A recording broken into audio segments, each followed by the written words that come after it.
Today we will start the new chapter of chemistry, chemical reaction and equation. It is the first chapter of our syllabus.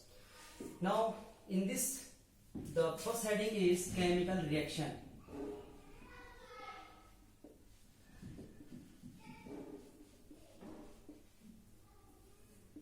What is chemical reaction?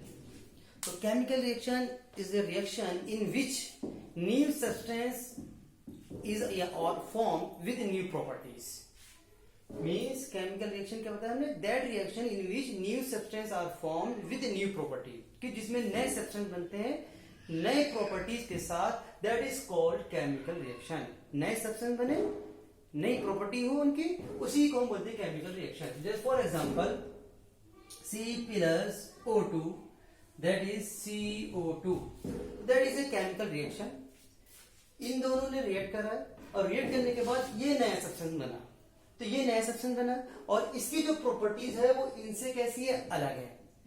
तो chemical reaction की definition क्या बताई थी हमने कि ऐसी reaction जिसमें नया सब्सटेंस बनता है विद न्यू प्रॉपर्टीज के साथ, तो उसी रिएक्शन को हम बोलते हैं केमिकल रिएक्शन. और इस केमिकल रिएक्शन के दो पार्ट्स होते हैं.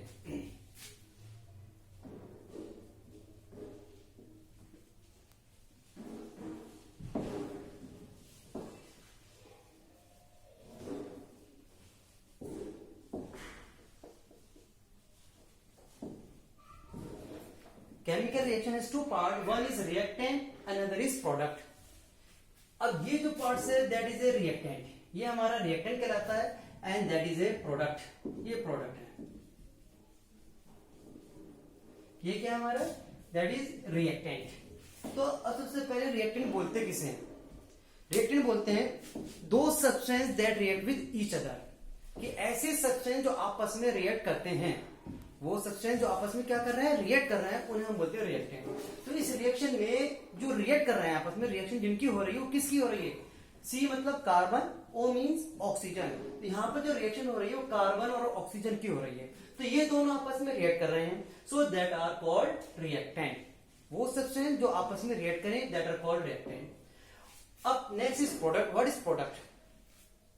After the reaction of the reactant, कि जब ये दोनों आपस में रिएक्ट करते हैं, then a new substance is formed, that is called product. तो प्रोडक्ट की डेफिनेशन क्या है? After the reaction of the reactant a new substance is formed, that is called product.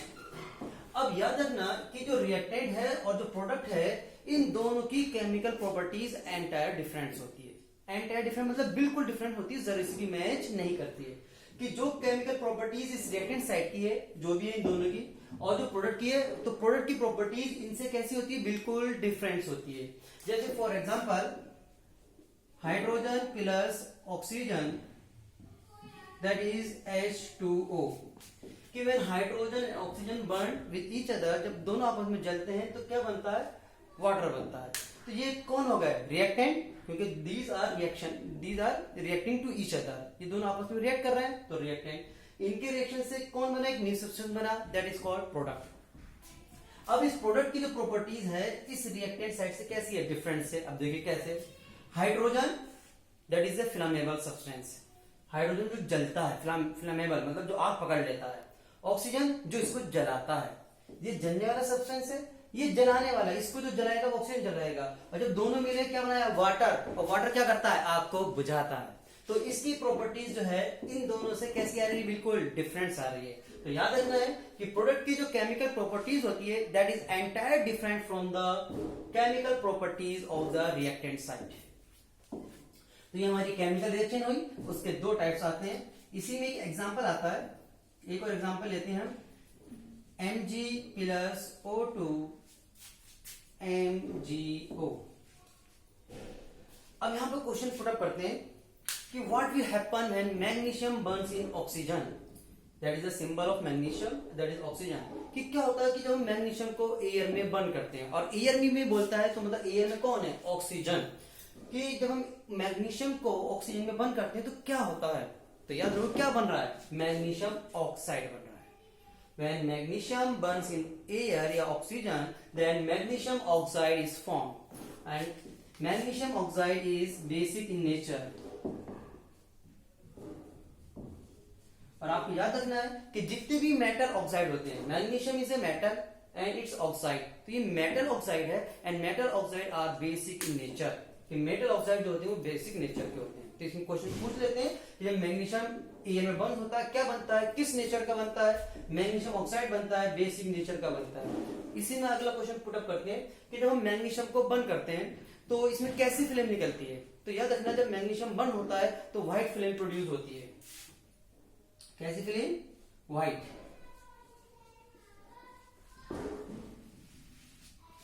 याद रखिए कि जब मैग्नीशियम को हम ऑक्सीजन में बंद करेंगे तो फिल्म जो निकलेगी, आग जो निकलेगी, किस टाइप की? व्हाइट फिल्म निकलती है। और वो पूछते हैं कि मैग्नीशियम जो ऑक्साइड मिलता है वो हमें किस फॉर्म में मिलता है, किस कलर में मिलता है। तो ये मैग्नीशियम ऑक्साइड जो मिलता है दैट इज व्हाइट पाउडर।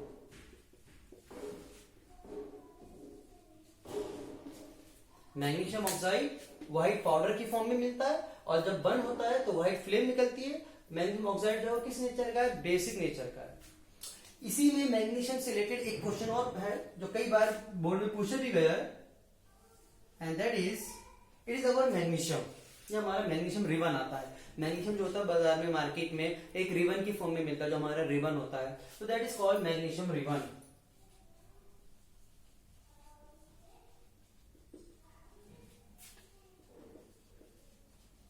तो क्वेश्चन पूछते हैं कि मैग्नीशियम को बर्न करने से पहले, हमने कहा मैग्नीशियम बर्न कर दिया, तो क्वेश्चन पुटअप करते हैं कि मैग्नीशियम को बर्न करने से पहले क्या करना पड़ता है, क्या करना पड़ता है।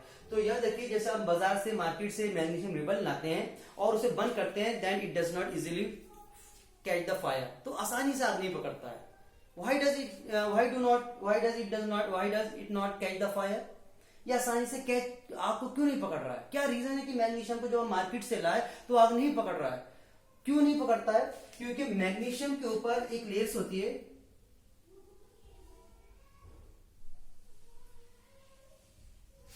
मैग्नीशियम पे एक टाइप का कोरोजन आ जाता है, मतलब मैग्नीशियम के ऊपर एक लेयर आ जाती है that is called basic magnesium oxide. ये लेयर आ जाती है, बेसिक मैग्नीशियम ऑक्साइड की लेयर आ जाती है मैग्नीशियम के ऊपर, और ये मैग्नीशियम ऑक्साइड की लेयर होती है दैट इज हार्ड लेयर। ये मैग्नीशियम ऑक्साइड हार्ड लेयर है, और जब हार्ड लेयर मैग्नीशियम के ऊपर है, ये मैग्नीशियम ऊपर कौन सी लेयर आ गई? Basic magnesium oxide. अब मैग्नीशियम तो अंदर पहुंच गया, हार्ड लेयर ऊपर आ गई, तो जब तक ये हार्ड लेयर इसके ऊपर रहती है वो आसानी से बर्न नहीं होता है। इसे आसानी से बर्न करने के लिए इसे हमें सैंड पेपर से रब करना पड़ता है। सैंड पेपर मतलब रेगमाल जिसे बोलते हैं। तो इसे हमें मैग्नीशियम को मार्केट में लाए, फिर बर्न करने से पहले क्या करना पड़ रहा है? सैंड पेपर से रब करना पड़ रहा है। क्यों करना पड़ रहा है? To remove this basic magnesium oxide layer. ये बेसिक मैग्नीशियम की ऑक्साइड जो लेयर है इसे हटाने के लिए हमें सैंड पेपर से रब करना पड़ता है। और ये क्वेश्चन कई बार पूछा गया है। किस तरीके से पूछा गया है कि मैग्नीशियम को जब हम बर्न करते हैं तो मैग्नीशियम पर जो एक लेयर आती है उसका नाम बताइए। तो उसका नाम है बेसिक मैग्नीशियम ऑक्साइड लेयर। उसे हमें क्या करना पड़ता है? तो मतलब रब करना पड़ता है। किससे रब करना पड़ता है? सैंड पेपर से करना पड़ता है। क्यों करना पड़ता है? To remove this layer, basic magnesium oxide layer को रिमूव करने के लिए।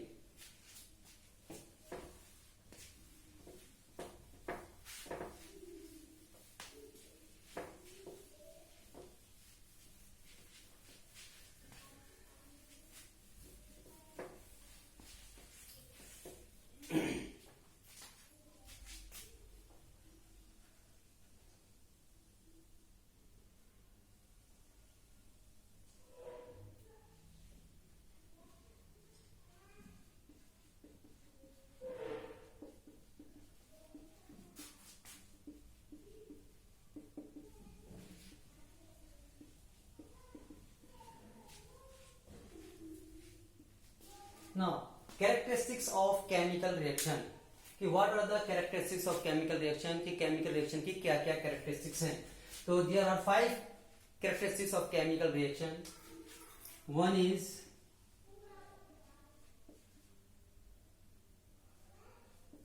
evolution of gas. Second one is formation of precipitate. Third one is change in color. Fourth one is change in temperature.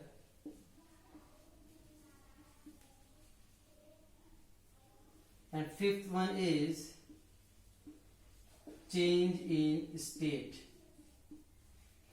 That are the characteristics of chemical reaction. ये हमारी chemical reaction की characteristics हैं. अगर इनमें से कुछ एक भी हो रहा है, मतलब कुछ हमने दो सब्सटेंस मिलाए और हमने कहा गैस निकल रही है, तो हम कह सकते हैं कि केमिकल रिएक्शन हो रही है. या हमने दो सब्सटेंस मिलाए, प्रिसिपिटेट बन रहा है. अभी हम बताएंगे प्रिसिपिटेट क्या होता है. प्रिसिपिटेट बन रहा है या कलर चेंज हो रहा है, या आपने दो सब्सटेंस मिलाए और आपने टेस्ट ट्यूब टच करी, आपने देखा गर्म हो गए, तो आप कह सकते हैं कि केमिकल रिएक्शन हो रही है. तो क्या समझ में आया? अगर इन पार्ट में से एक भी कैरेक्टरिस्टिक्स के अंदर होती है तो हम क्या कह सकते हैं कि केमिकल रिएक्शन इज बीइंग अकर.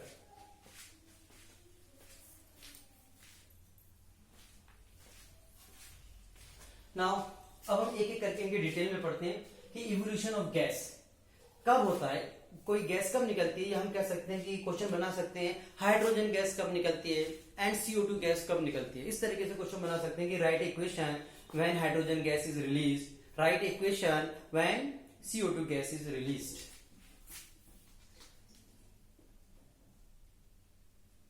जैसे Mg plus HCl raise to क्या होता है, यहां पे इक्वेशन बनती है NgCl2 plus H2. Evolution of gas, तो यहां पर हम क्या लिखना है कि व्हेन मेटल, कोई से भी मेटल Mg ले लें, Na ले लें, Al ले लें, Fe ले लें, कोई से भी metal, when metal react with the acid, कि जब कोई मेटल एसिड से रिएक्ट करता है, यहां पर कोई से भी एसिड आ सकता है. जैसे इसकी जगह हम Na भी ले सकते थे, या Zn भी ले सकते थे, या Al भी कुछ भी ले सकते थे, और इसकी जगह हम H2SO4 भी ले सकते थे, HNO3 भी ले सकते थे. इस तरीके से कि when metal react with the acid then salt and hydrogen gas are formed. ये salt है. salt की पहचान क्या है कि salt में एक मेटल और एक नॉन मेटल दोनों पोर्शन होते हैं. जिसमें भी metal and non metal portion होते हैं that is called salt. तो जब मेटल ने when any metal react with the acid then salt and hydrogen gas is formed. तो ये हाइड्रोजन गैस निकली. तो ये हाइड्रोजन गैस की क्या हो गई, इक्वेशन हो गई जो आपको लर्न रखनी है. ये वाली रखिए, या इनमें से कोई सी भी अपने पास से आप बना सकते हैं. अब देखिए हाइड्रोजन गैस जो निकली, अब जब हाइड्रोजन गैस निकलती है तो जब ये हाइड्रोजन गैस निकल रही है तो ना तो कोई कलर है ना कोई इसकी स्मेल है, कि कलर देख के आप बता देंगे या स्मेल करके आप बता देंगे दैट इज हाइड्रोजन गैस. तो इसको कंफर्म कैसे करते हैं कि जो गैस बाहर आ रही है दैट इज हाइड्रोजन गैस. तो क्या करते हैं, जैसे सपोज करिए that is our test tube, ये हमारी टेस्ट ट्यूब है. इस टेस्ट ट्यूब में हमने मैग्नीशियम के क्रिस्टल डाले, Mg क्रिस्टल बोलते हैं छोटे छोटे टुकड़े को, और इसके अंदर हमने ऊपर से क्या डाल दिया, एसिड डाल दिया, दैट इज HCl. अब दोनों में रिएक्शन हो रही है, गैस निकल रही है. अब जो गैस निकल रही है, अभी हमने कहा ना तो इसका कोई कलर है ना ही कोई इसकी स्मेल है जो हम करके बता दें.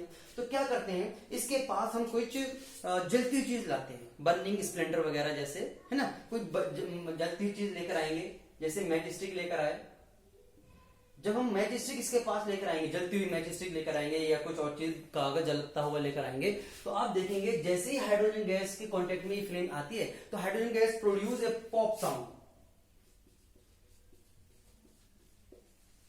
तो ये इसकी कैरेक्टरिस्टिक्स है हाइड्रोजन की, कि hydrogen gas produce pop sound on burning. Pop pop इस तरीके से आवाज आता है, तो इस वजह से इसका नाम डाल दिया पॉप साउंड.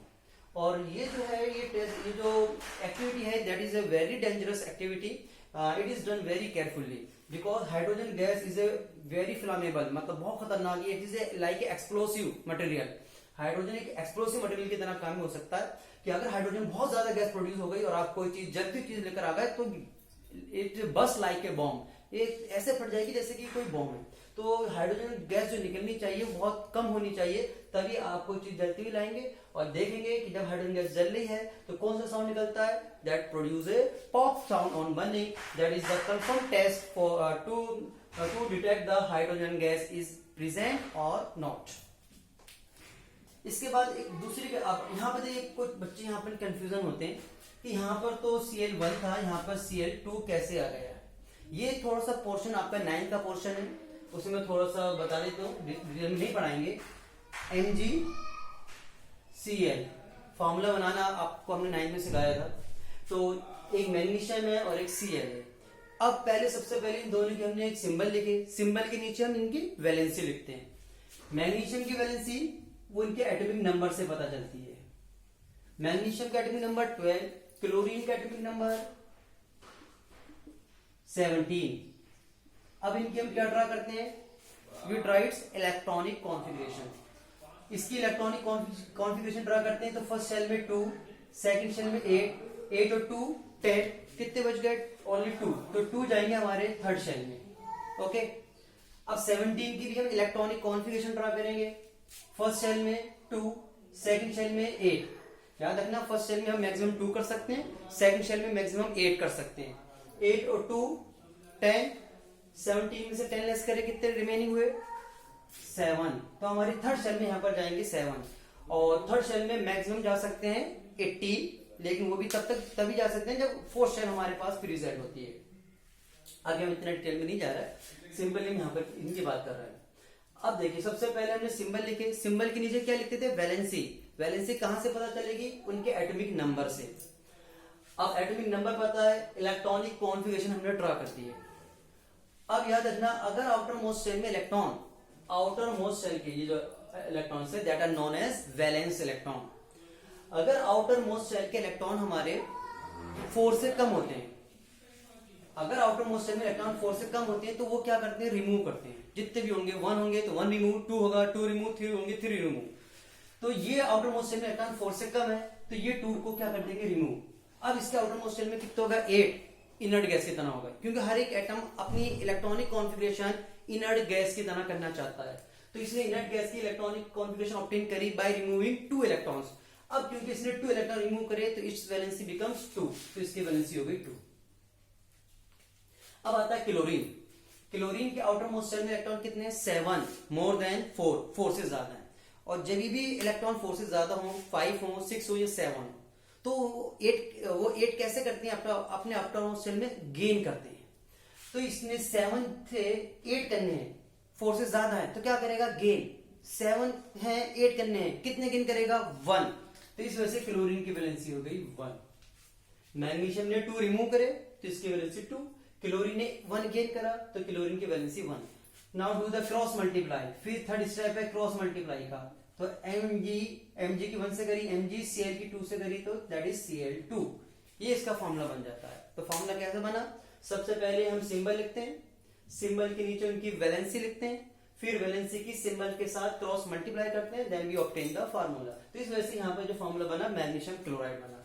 इधर हाइड्रोजन की भी वैलेंसी 1 है, क्लोरीन की भी 1 है, तो 1 से 1 को लिखते नहीं तो क्या फार्मूला है यहाँ पर, HCl। तो ये बार बार इस तरह के फार्मूले बार बार आते रहेंगे, तो आप इसका जरा ध्यान रखिएगा। अब इसके बाद हमारा एक आ गई हाइड्रोजन गैस। दूसरी अब हम लेते हैं CO2, और that is the most important properties equation. ये जो है ये फर्स्ट चैप्टर में भी इक्वेशन है, सेकंड में भी है, अप्रॉक्स थर्ड में भी है एंड फोर्थ में भी है। That is most important equation of this chapter. हमें CO2 गैस प्रोड्यूस करनी है तो कब होती है, जैसे सपोज करिए take a metal carbonate NaNO3 plus acid H2SO4 Na2SO4 plus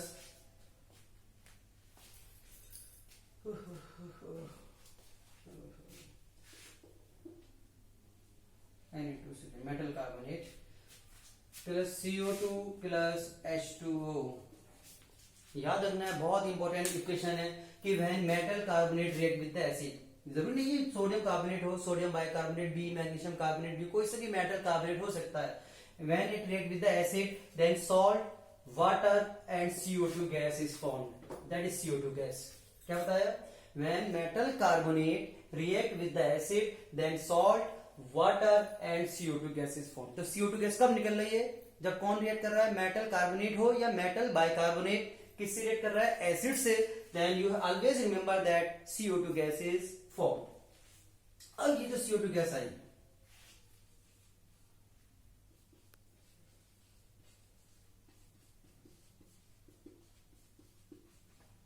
हम इस CO2 गैस की कैरेक्टरिस्टिक्स लर्न करनी है कि what are the characteristics of CO2 gas. CO2 gas की कैरेक्टरिस्टिक्स क्या क्या है। First is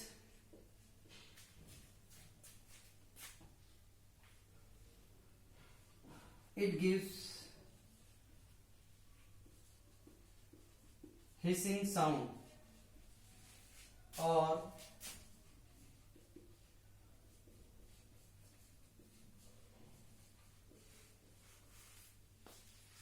it gives hissing sound या ब्रश इफर्विसेंस। मतलब जब भी वैसे तो कोई सी भी गैस निकलती है इस तरीके से आवाज आती ही आती है, उसी को हम बोलते हैं हिसिंग साउंड या ब्रश इफर्विसेंस। और ब्रश इफर्विसेंस बोलते हैं फुट पदार्थ ब्लुप ब्लुप ब्लुप ब्लुप इस तरीके से। तो जब भी कोई CO2 गैस निकलती है तो वो कौन सी गैस प्रोड्यूस करती है, हिसिंग साउंड या ब्रश इफर्विसेंस। मोस्टली अगर कहीं पर आपको ये ब्रश इफर्विसेंस दे रखा है तो मतलब आपको समझ जाना चाहिए कौन सी गैस की बात कर रहा है, CO2 गैस की बात चल रही है वहां पर। तो एक कैरेक्टरिस्टिक्स ये हो गई। Second, it extinguish the fire. Second है कि आपको बुझा देती है। CO2 गैस जो होती है ये आपको बुझा देती है। आपने देखा होगा फायर एक्सटिंग्विशर्स होते हैं, जो फायर एक्सटिंग्विशर्स होते हैं हमारे पास,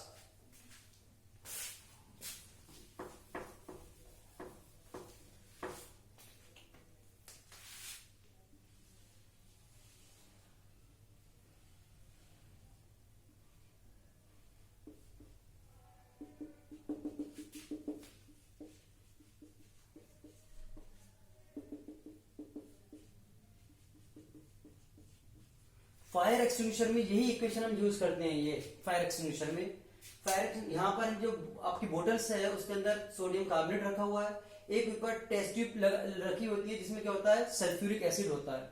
जब कहीं आग लगती है तो यहाँ पर पिन होती है, पिन निकालते हैं, उस पर हाथ मारते हैं। जब हाथ मारते हैं तो ये टूटकर यहाँ पर आ जाती है, दोनों में रिएक्शन होती है, कौन सी गैस निकलती है, CO2। और CO2 जब आग पर जाती है तो उसे बुझा देती है।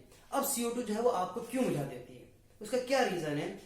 ये कोई सब्सटेंस था जिस पर आग लग रही थी, अब आपने CO2 डाला तो CO2 इसे चारों ओर से कवर कर लेती है, मतलब इसे चारों ओर से ढक लेती है। जब CO2 ने जलती हुई चीज को चारों ओर से ढक लिया, कवर कर लिया, तो CO2 ने किसकी सप्लाई ऑफ करी, ऑक्सीजन की सप्लाई ऑफ कर दी। इस बर्निंग सब्सटेंस को जलने के लिए ऑक्सीजन अब नहीं मिल रही, क्योंकि कोई भी सब्सटेंस तब तक बर्न होता है जब तक उसे कंटिन्यूसली क्या